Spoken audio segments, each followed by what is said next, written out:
Muy buen día a todas y a todos. Soy el doctor Hugo Radillo, cardiólogo e internista, y junto con la Sociedad Mexicana de Cardiología les traemos una nueva entrega sobre temas a revisar muy particulares en el ámbito de la cardiología clínica. Y el día de hoy vamos a platicar un poquitín de los bloqueos auriculoventriculares, pero desde la perspectiva del diagnóstico por electrocardiograma. Para mantener breve este video y restarle lo tedioso, no vamos a andar tanto en clasificaciones, en medidas especiales de tratamiento o en etiologías crípticas. Vamos a describir primero cuáles son las bases electrocardiográficas que podemos toparnos en un papel de electrocardiograma para emitir un diagnóstico, y necesitamos para esto recordar la configuración electroanatómica del sistema de conducción cardíaco.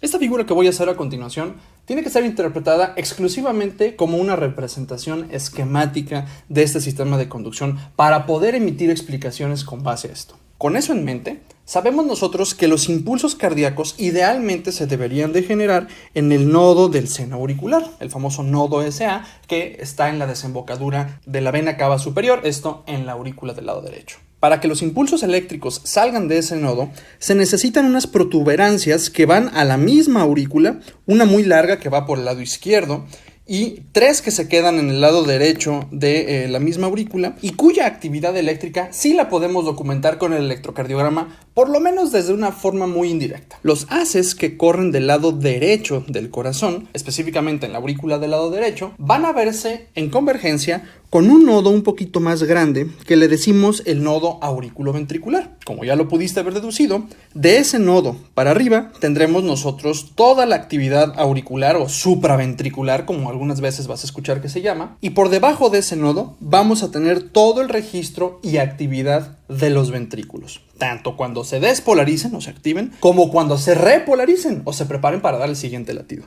Pero para que esta información o estos impulsos salgan del nodo AB, se necesita también un camino que se bifurca justamente en el espesor del septo interventricular en 2 ramas. Una rama que se va a ir a la derecha, o la rama derecha de las de His, y una rama que se va a ir al lado izquierdo, la rama izquierda de las de His. Esta rama izquierda, por cierto, se divide en un fascículo anterior y un fascículo posterior. Aunque esta es la forma tradicional de representar el sistema de conducción eléctrico, recuerda que podemos tener más pequeñas bifurcaciones a lo largo de todo el haz de His. A veces vemos unas aquí por el septo, a veces vemos otras ya en las terminaciones, las famosas fibritas de Purkinje, pero considera esto como la representación esquemática básica del sistema de conducción. Ahora bien, el registro electrocardiográfico sirve a una lógica y sirve a una secuencia de eventos que una vez que se generan, tú los vas a poder ver por medio de las ondas del electrocardiograma. Por ejemplo, la primera onda que habitualmente nos enseñan que se presenta en el electrocardiograma es la onda P. La onda P representa la activación o la despolarización auricular.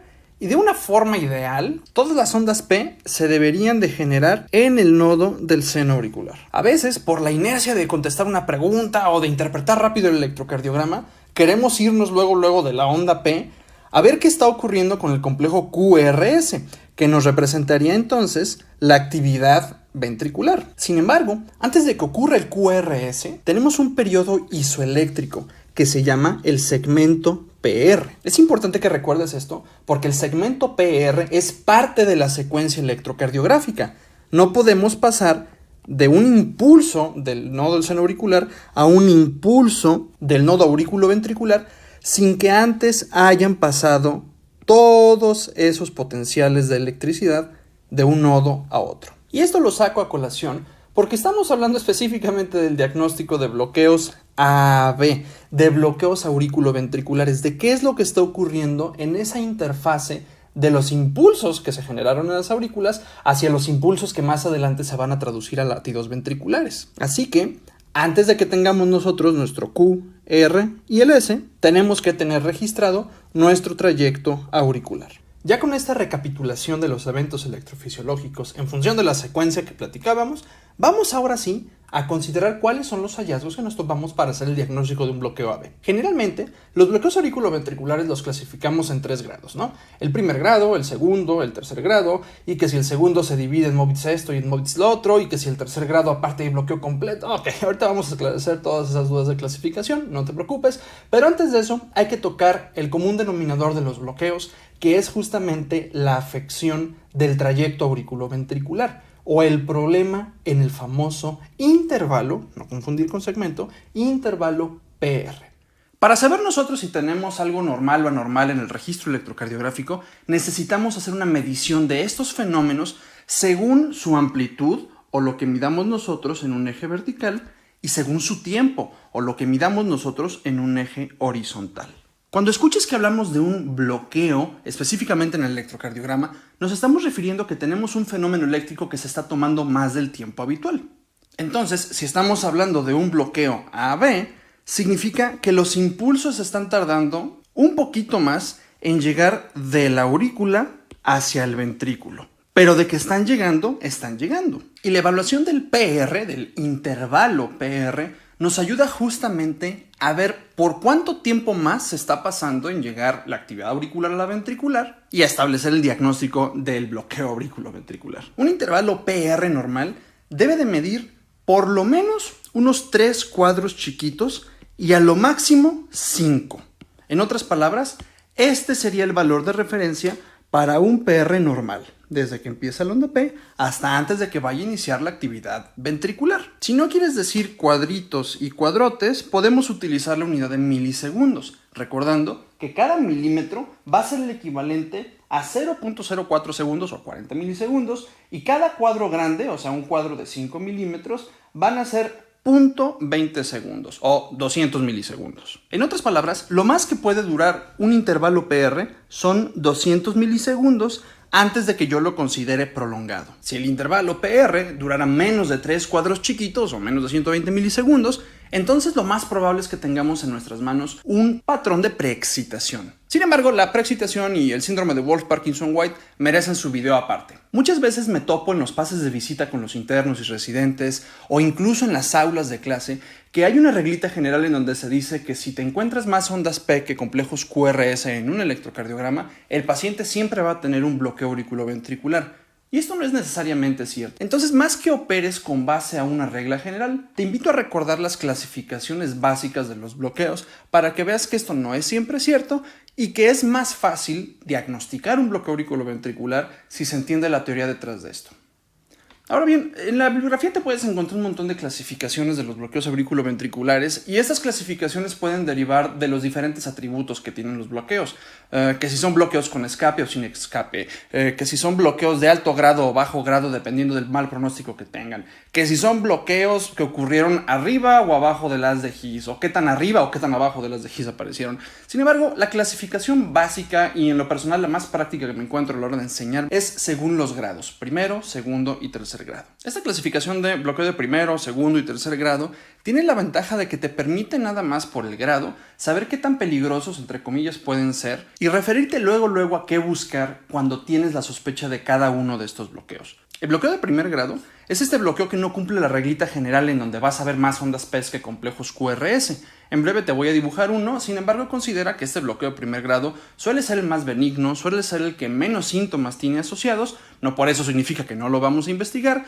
y generalmente es un diagnóstico que a veces nos topamos por accidente. Los de segundo grado los subclasificamos gracias a unos hallazgos que se topó el doctor Volderman-Mobitz hace unos cuantos años ya, y por eso tenemos el bloqueo Mobitz 1 y Mobitz 2. El Mobitz 1 generalmente suele ser más benigno que el Mobitz 2. Sin embargo, no son los únicos bloqueos de segundo grado que existen. En este tipo de bloqueos puede existir algo que llamamos variabilidad de conducción y generalmente figura el famoso bloqueo con conducción 2-1, el cual también vamos a describir más adelante. Finalmente, el bloqueo auriculoventricular de tercer grado o bloqueo cardíaco completo suele ser el que peor pronóstico tiene y el que genera la mayor cantidad de implante de marcapaso urgente en áreas de terapia intensiva cardiovascular, quirófanos y salas de emergencia. Para entender la lógica detrás del bloqueo de primer grado, primero tenemos que toparnos con nuestra actividad auricular, que ya sabes que es la onda P. Le voy a poner una A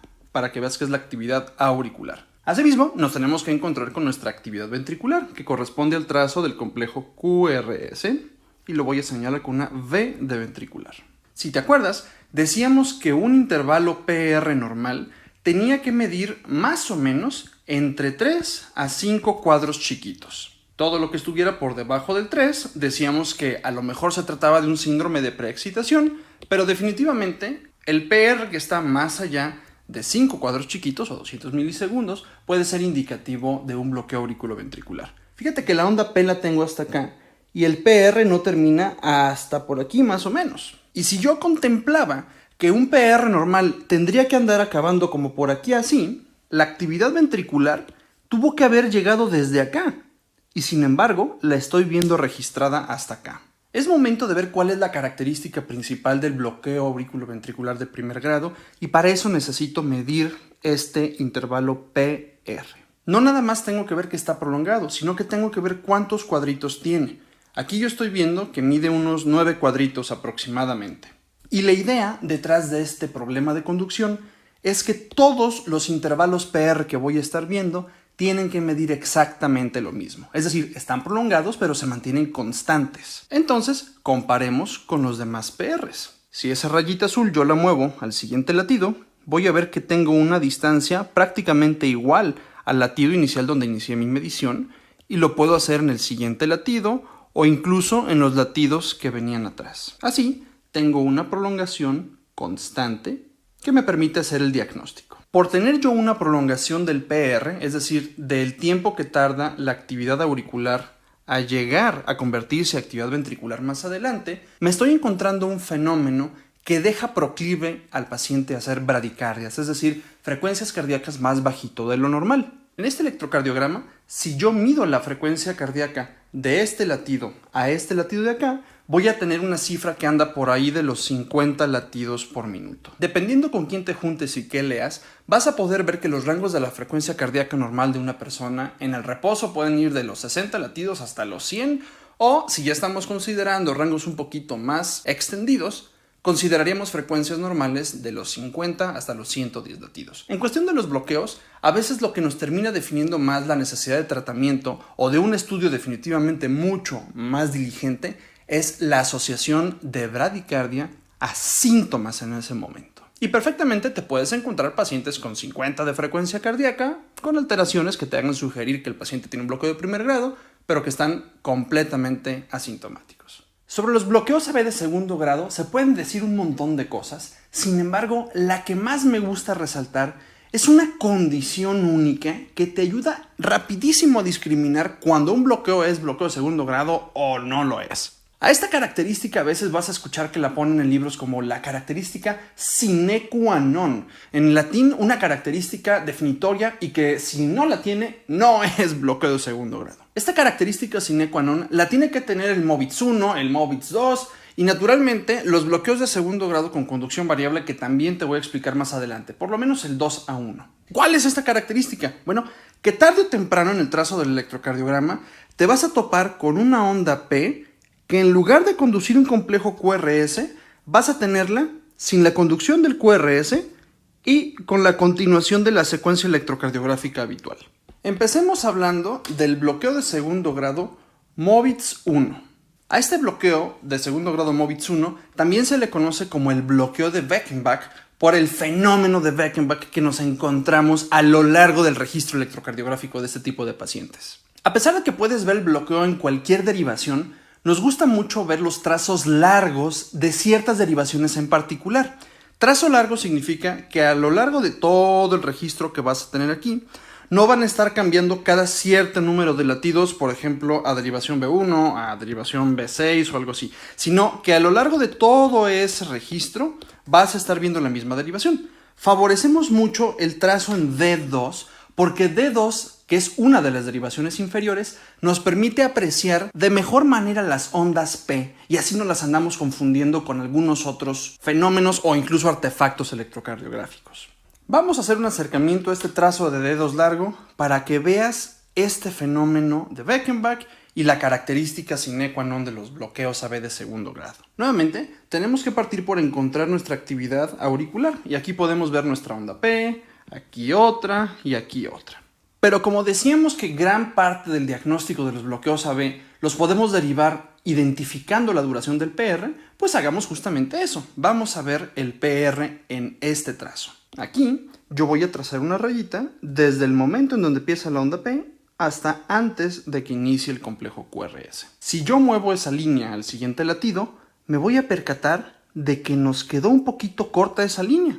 Es decir, ahora nuestro PR es visiblemente más largo en este latido de aquí que en el primer latido que habíamos medido. Entonces, digamos que este primero medía 4.5 cuadritos y este parece que mide ya casi los 5 cuadritos. Ya tenemos entonces ahí un fenómeno muy particular. El siguiente latido del que empezamos a medir se prolongó, pero vamos a medir el tercer latido que estamos comparando en esta secuencia. Vamos a mover otra vez nuestra rayita para medir el PR del siguiente latido. Aquí está la P. Ah, caray. Pero está pasando algo interesante. No tengo yo otro complejo QRS para poder medir el límite del PR. ¿Qué está pasando ahí? Si yo sigo esta secuencia, bueno, aquí tengo mi onda P, sigue el trazo, sigue el trazo, sigue el trazo, y ya me encontré otra onda P, y esta P de aquí tiene su propio complejo QRS. Entonces ahí me estoy topando con esta condición sine qua non de los bloqueos auriculoventriculares. Tarde o temprano me encontré una onda P que no me condujo un complejo QRS. De hecho, se siguió hasta el siguiente latido auricular que me generó un complejo ventricular. Analiza algo interesante de la frecuencia cardíaca aquí. Así como yo estaba midiendo el PR, también puedo considerar yo que el latido ventricular de aquí a aquí, es decir, la distancia entre este latido y este latido, no es la misma que si yo comparara la distancia de este latido al siguiente de acá.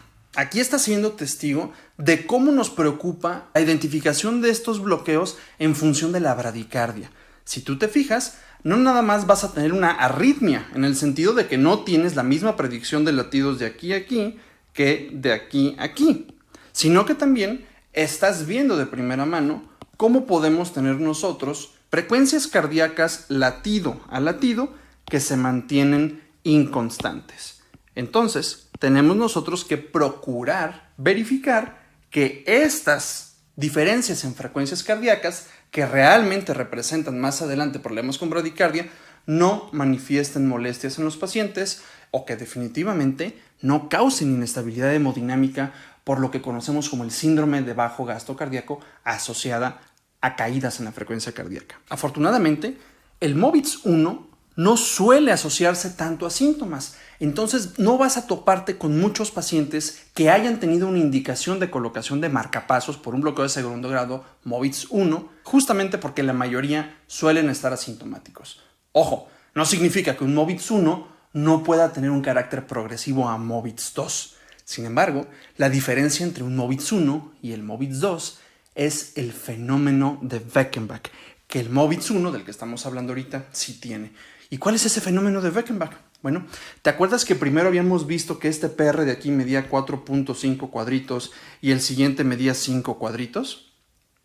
Bueno, pues ese es justamente el fenómeno de Beckenbach, en donde conforme vamos viendo el avance de la secuencia, nos percataremos de que el PR se va prolongando, hasta que finalmente desaparece nuestro QRS.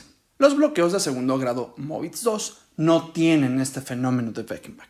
Y al no tenerlo, dejamos de tener esa garantía de que vamos a tener periodos en donde la bradicardia que se manifiesta en los bloqueos de segundo grado sea amortiguada por justamente el fenómeno de Beckenbach, que hasta cierto punto te mantiene frecuencias cardíacas pues relativamente más altas que en los periodos donde ya de plano tuvimos esa ausencia de la conducción del QRS. Vamos a ver el siguiente electrocardiograma para que veas cómo se ve un bloqueo de segundo grado MOVITS 2. En los bloqueos de segundo grado MOVITS 2, nuevamente, como ya lo habíamos establecido, tenemos que ver esta condición sine qua non, en donde tarde o temprano va a haber una onda P que no nos conduzca a un complejo ventricular, es decir, un complejo QRS.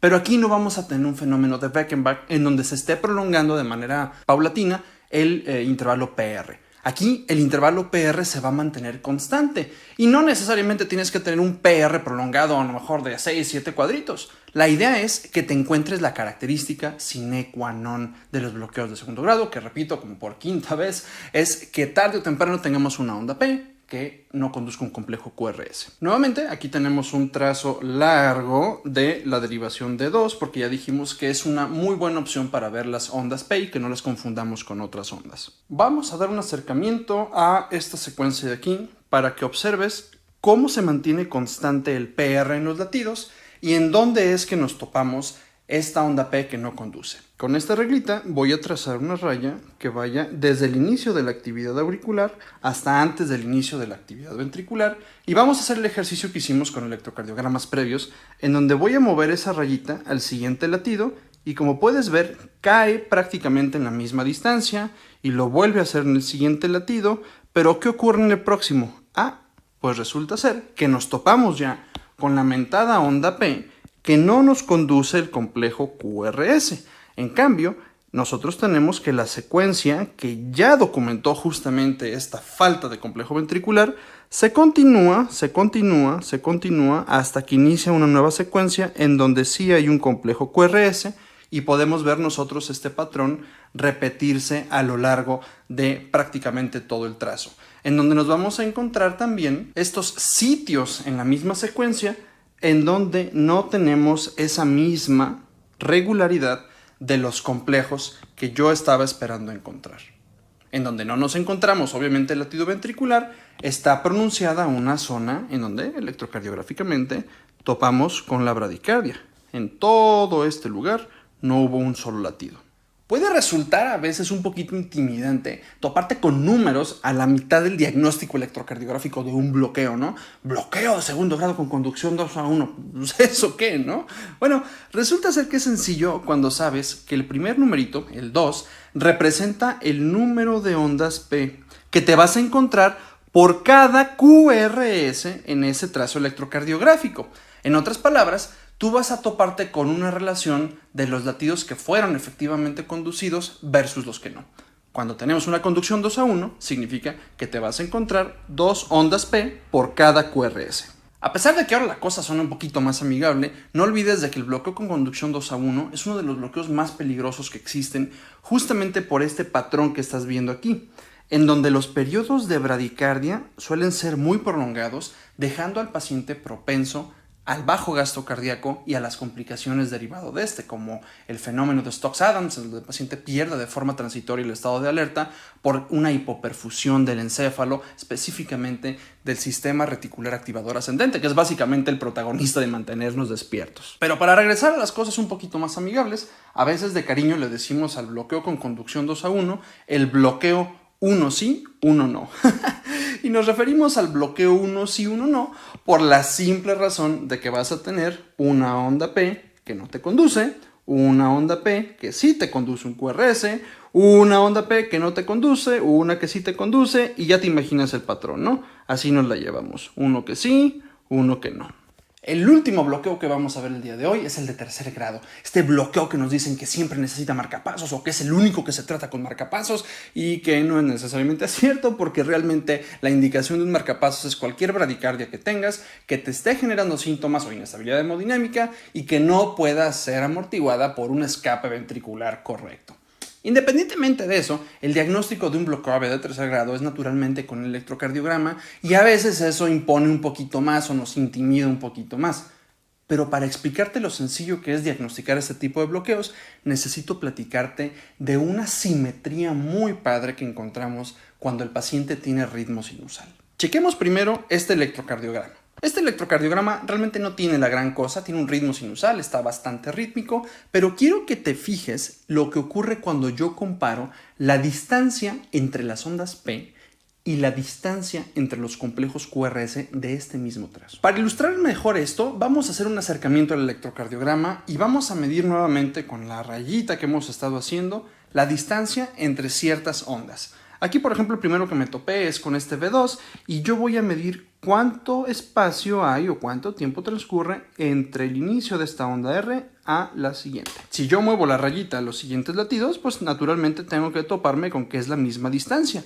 Pero no nada más entre ondas R, también tiene que ser la misma distancia entre sus mismas ondas S, entre las mismas ondas T, e incluso si me cambio de derivación. Por ejemplo, ya estoy en B2, ahora quiero comparar a lo mejor las de B4, ¿no? Si te fijas, sin mover la rayita, sin volverla a ajustar, es exactamente la misma distancia entre las ondas que nos hablan de la actividad ventricular. Lo mismo aquí en B5 y lo mismo puedo hacer en B6 o virtualmente en cualquier derivación que yo quiera. ¿Pero qué crees? Esa misma rayita tiene que ser la misma distancia entre las propias ondas P. Y lo mismo puedo ver comparando latidos o comparando derivaciones. Por ejemplo, es la misma distancia en B5, es la misma distancia en B4, me puedo ir hasta el otro lado del electrocardiograma y tengo aquí B2, o incluso puedo hacerlo en B3, en B1, y si tuviera aquí el espacio para demostrarte las derivaciones que no son precordiales, también deberíamos toparnos con la misma distancia. En un bloqueo completo, no vamos a tener nosotros esta distancia idéntica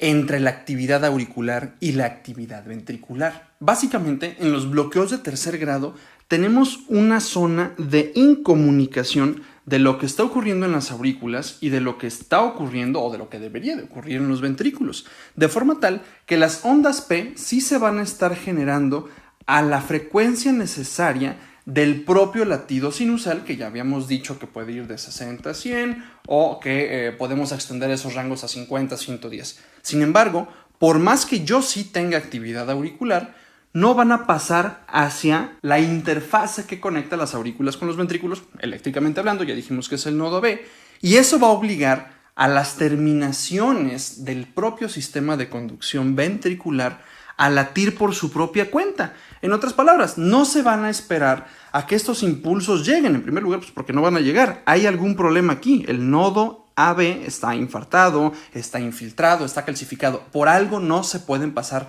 las ondas P y su carga eléctrica hacia los ventrículos para generarse complejos QRS.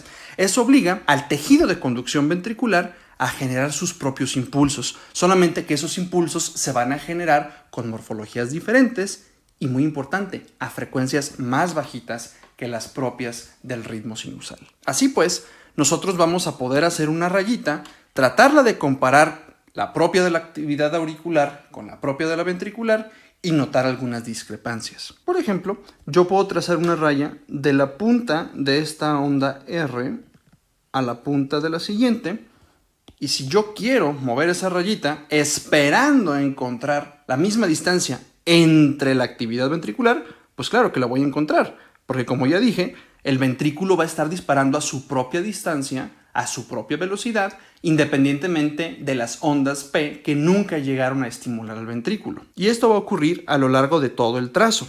Sin embargo, esta misma distancia que tracé con la rayita azul no se va a respetar en los intervalos de tiempo que yo esperaría de forma normal hablando de la actividad auricular. En otras palabras, si yo ya identifiqué mis ondas P, ahora es nada más cosa de bajar mi rayita y ver que definitivamente no es la misma distancia que yo esperaría. Ustedes pudieran decir, bueno, claramente estoy viendo que este extremo de la rayita está en la onda P y el otro extremo está en esa onda P. Pero hay dos cosas interesantes. Número uno, acuérdate que las rayitas yo las tracé desde los inicios de las ondas. Y número dos, estamos olvidando que aquí ya hubo otra onda P. Entonces, no es la misma distancia. Estoy viendo más ondas P, porque acuérdate que el nodo sinusal dispara ondas P más rápidas, y estoy viendo complejos QRS en menor cantidad, porque acuérdate que los complejos ventriculares, cuando solamente dependen del tejido de conducción ventricular, porque no se pudo estimular por toda la orden de arriba, vienen en menor manera. Cuando yo tengo esta disparidad entre ondas P y complejos QRS, se suele utilizar el término disociación AB o disociación auriculoventricular. Sin embargo, esto no es algo exclusivo de los bloqueos auriculoventriculares, como desafortunadamente se cree de forma popular, pero de manera errónea. La disociación auriculoventricular, es decir, esta falta de comunicación o esta falta de correlación con la actividad de las aurículas y los ventrículos, también lo puedes ver en otra entidad muy peligrosa que es la taquicardia ventricular. Me despido con esta última recomendación. Fíjate que a veces el bloqueo de tercer grado se puede confundir con el bloqueo de segundo grado que tiene conducción 2-1, justamente por el patrón que ya habíamos descrito hace ratito, ¿no? En donde tú a lo mejor puedes notar que tienes, una onda P que sí te condujo ese QRS, una onda P que no te condujo, una onda P que sí te condujo, y así te la puedes llevar, ¿no? Pero fíjate una cosa muy interesante, los bloqueos de tercer grado guardan esta relación con la aparición de las ondas P, que son independientes a las apariciones de los complejos QRS. Para evitar esta confusión, nuevamente, el método de trazar una rayita de una onda a otra onda te puede servir bastante, en el sentido de que tú vas a poder detectar que hay ondas P que se pueden esconder en otras ondas. Por ejemplo, si yo hago esto, voy a notarme que tengo yo aquí una onda T de repolarización ventricular que se ha fusionado con una onda P. Y sé que es una onda P porque está exactamente a la misma distancia que su compañerita de acá. Con esto en mente, podrías entender por qué en algunos latidos me encuentro yo morfologías diferentes. Por ejemplo, este QRS tiene esa pancita ahí. Este QRS también tiene una pancita, pero es un poquito más discreta. Y definitivamente este QRS de acá no la tiene. ¿Qué es lo que estamos viendo? Bueno, estamos viendo ondas P que se metieron, como lo vimos ya hace ratito en la onda T, pero que en esta ocasión se metieron al complejo QRS. Por seguir la misma distancia, nosotros nos topamos con que las ondas P pueden deformar otras ondas, y esto es una característica que habitualmente se ve en los bloqueos AB completos, pero no en los bloqueos AB de segundo grado con conducción 2 a 1.